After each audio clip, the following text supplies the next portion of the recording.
problema é o seguinte, uma acrobata de 60 kg se equilibra no centro de uma corda bamba de 20 metros de comprimento. O centro desceu 30 centímetros em relação às extremidades, presas em suportes fixos.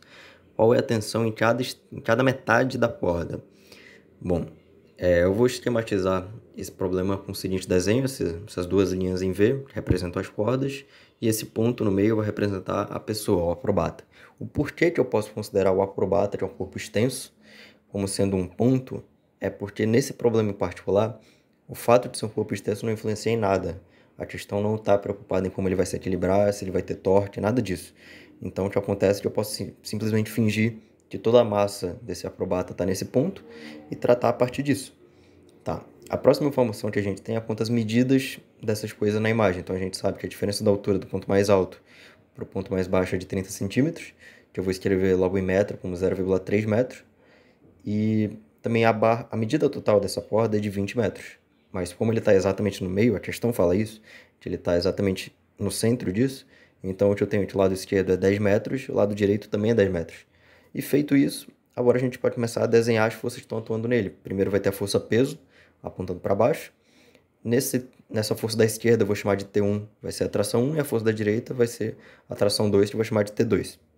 A partir daqui a gente pode decompor as forças T1 e T2, como sendo T1 a soma de T1x, que é a componente horizontal da força T1, e T1y, que seria a componente vertical da força T1. E a gente faz a mesma coisa para T2. Vai ter T2x, que é a componente vertical, que é a componente horizontal, e T2y, que é a componente vertical. Tá. Olhando para a imagem, a gente vai ter que as duas únicas forças horizontais que estão atuando é essa T1x e a T2x. Então, o que acontece é que, como esse corpo tem equilíbrio, implica que a soma das forças tem que ser nula, então a T1x é igual a T2x. Então, como as duas forças horizontais se cortam, elas são iguais, eu não vou escrever elas nem nada, vai ficar assim mesmo. E a gente vai ter a soma de T1y e T2y, porque as duas apontam para cima. Então, o que acontece é que elas vão se somar e formar um vetor maior, o vetor T1y mais T2y. Só que é o seguinte, pela simetria do problema, é meio intuitivo que T1y é igual a T2y.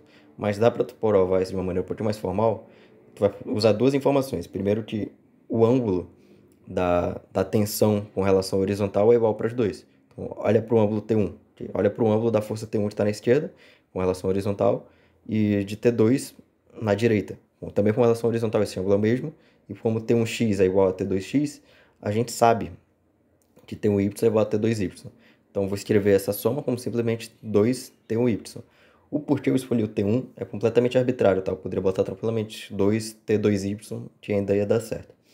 Tá, a gente tem isso aqui e a gente sabe que esse corpo está em equilíbrio. Então, naturalmente, a força peso, que aponta para baixo, é igual à força que aponta para cima, que é igual a T2T1y. Tá, a gente tem isso.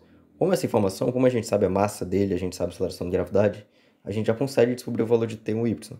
Só que isso não tem muito valor, porque o que a gente quer saber é o valor da tensão como um todo. Então, o que a gente tem que fazer é dar um jeito de escrever o valor de T1y em função da tensão como um todo. E o que a gente pode fazer é olhar para a figura novamente e observar aquele ângulo entre a horizontal e a tensão, esse ângulo em verde. E a gente vai ter que a Ty, na verdade, é T1 vezes o seno de θ, sendo que o θ é esse ângulo verde. Isso acontece somente por trigonometria. Se tu olhar esse seno de θ, ele vai ser o cateto oposto, que é justamente Ty, e a hipotenusa é T1, é a tensão como um todo. Tá, então a gente tem isso, que o peso é igual a T1 seno de θ.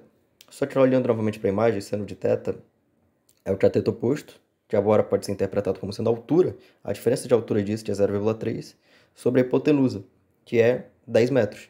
Então a gente pode escrever isso dessa maneira. A gente pode substituir com peso igual a 2 vezes 0,3 sobre 10 vezes T1. E a partir daqui a gente pode substituir o valor da massa e da aceleração. Bota a aceleração de gravidade como 9,81, vezes a massa, que é 60 kg, é igual a 2 vezes T, vezes 0,3 sobre 10.